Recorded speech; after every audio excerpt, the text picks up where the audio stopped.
இல்ல ஜானகி, நான் இனி இங்க வரப்போறதில்ல.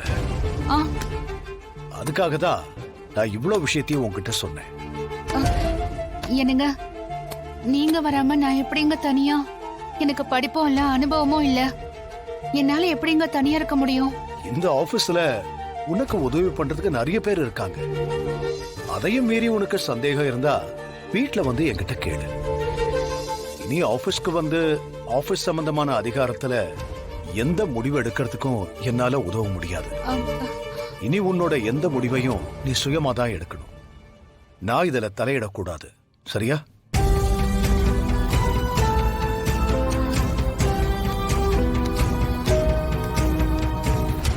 இனிமே அந்த ஆள் ஆபீஸுக்கு வரமாட்டாரு. இனிமேலாவது 4 காசு பார்க்கலாம். யோ, அதான் பாக்குற வேலைக்கு சம்பளம் தராங்களே, அப்புறம் ஏன் அலையிற? யோ, சம்பளம் எங்கேயா பார்த்தோம்? சைடு வருமானம் வேணும்ல.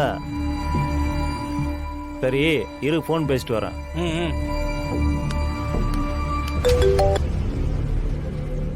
என்னாச்சு? அம்மா, அந்த ரகுராம் இனிமே ஆபீஸ் பக்கமே வரமாட்டாருமா. அம்மா, இனிமே உங்களுக்கு என்ன வேணுமோ சொல்லுங்க, நான் செஞ்சு கொடுக்குறேன். அப்படியா? அங்க என்ன நடந்துச்சு? அந்த அம்மா மொத்த குடும்பமே இந்த ஆபீஸையே நடத்த போகுது. ஜானகி அம்மாலாம் பேருக்கு தான் தலைவி. முதல்ல இவங்களை இங்கிருந்து கிளம்பி போக சொல்லு. இனி உன்னோட எந்த முடிவையும் நீ சுயமா தான் எடுக்கணும். நான் அதுல தலையிடக்கூடாது, சரியா? ரகுராம் ஐயா, வீராப்பா கிளம்பி போயிட்டாருமா. இதத்தான் நான் இவ்வளவு நாளா எதிர்பார்த்துக்கிட்டு இருந்தேன். அங்க நிறைய வேலைகள் பண்ண வேண்டியது இருக்கு. அது என்னன்னு நான் அப்புறமா சொல்றேன். சரிங்கம்மா. ஜானகி, அந்த ஆபீஸ்ல நீ தனியா மாட்டிக்கிட்ட. உன்னை இனிமே சிக்க வைக்கிறது எனக்கு ரொம்ப ஈஸி. இனிமே உன்னை என்ன பண்றன்னு மட்டும் பார். நான் வந்ததுக்கு அப்புறம் எப்படி சமாளிச்சேன்? ஐயோ, அதை ஏன் கேக்குறீங்க? நீங்க கிளம்பி போனதும் எனக்கு ரொம்பவே பதட்டம் ஆயிடுச்சுங்க. என்ன பெரியம்மா இப்படி சொல்றீங்க? இல்ல மாயா, தலைவி பதவியை ஏத்துக்கிட்டப்போ நீங்க எல்லாரும் இருக்கீங்கன்ற தைரியம் இருந்துச்சு. இன்னைக்கு உங்க பெரியப்பா எனக்கு சாப்பாடு எடுத்துட்டு வந்திருந்தாரு. அதே நேரம் கதிரும் தனாவும் சாப்பாடு எடுத்துட்டு வந்திருந்தாங்க. அப்படியே ஜானகி, தனா உனக்காக சாப்பாடு எடுத்துட்டு வந்தாளா? ஆமா அத்தை. நானும் இவரும் சாப்பிட்டுட்டு இருந்தப்ப ஆபீஸ்ல வேலை பாக்குற ஒருத்தர் இவங்கெல்லாம் பதவியில மனைவிய உட்கார வச்சுட்டு அதிகாரத்தை இவங்க கையில எடுத்துப்பாங்கன்னு சொல்ல போய் அதை கேட்டு கதிர சண்டைக்கு போய் கடைசியில இவரு நான் இனிமே ஆபீஸ்க்கு வரமாட்டேன், நீதான் எல்லாத்தையும் பாத்துக்கணும்னு சொல்லிட்டு வந்துட்டாரு.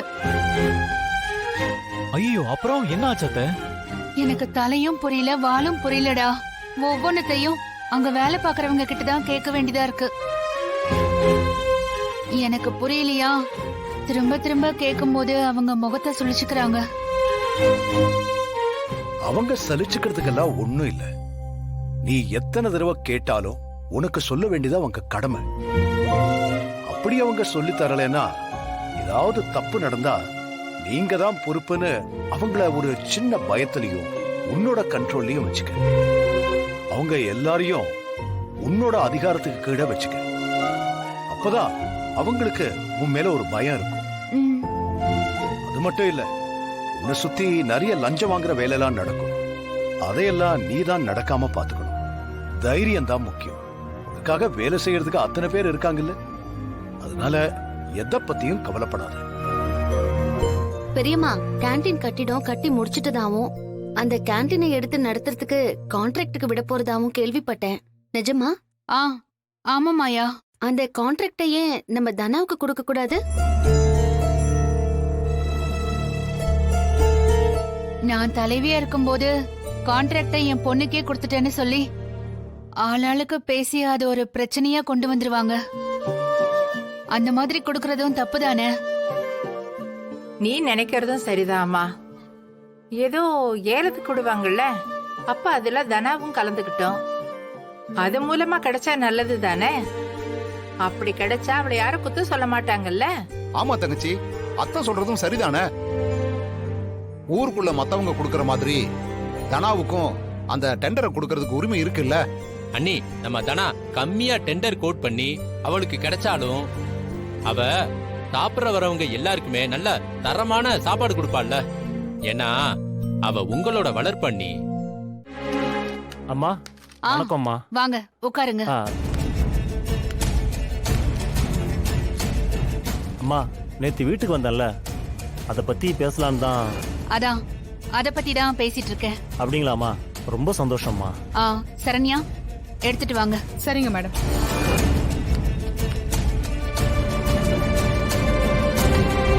ம். மேடம் மேடம் இதுல எல்லாத்தையும் எப்பயோ எழுதிட்டேன் மேடம். நீங்க கையெழுத்து போட்டு கொடுத்துடலாம் மேடம்.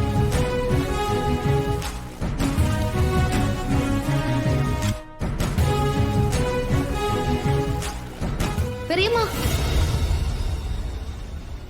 கையெழுத்து போடாதீங்க.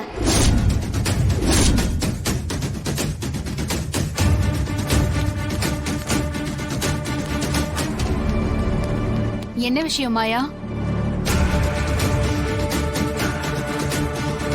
பெரியம்மா, இவர் கட்டியிருக்கிற அந்த கவர்மெண்ட் கேண்டீன் கட்டிடம் நல்லா கட்டியிருக்காரா, வலுவா இருக்கான்னு செக் பண்ணி பாத்தீங்களா பெரியம்மா? நான் பார்க்கல.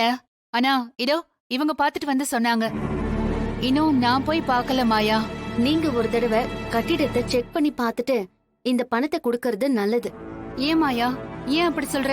ஏன்னா இவரை பத்தி விசாரிச்சதுல இந்த கான்ட்ராக்ட் முத்து புவனாவோட பினாமின்னு தெரிய வந்துச்சு.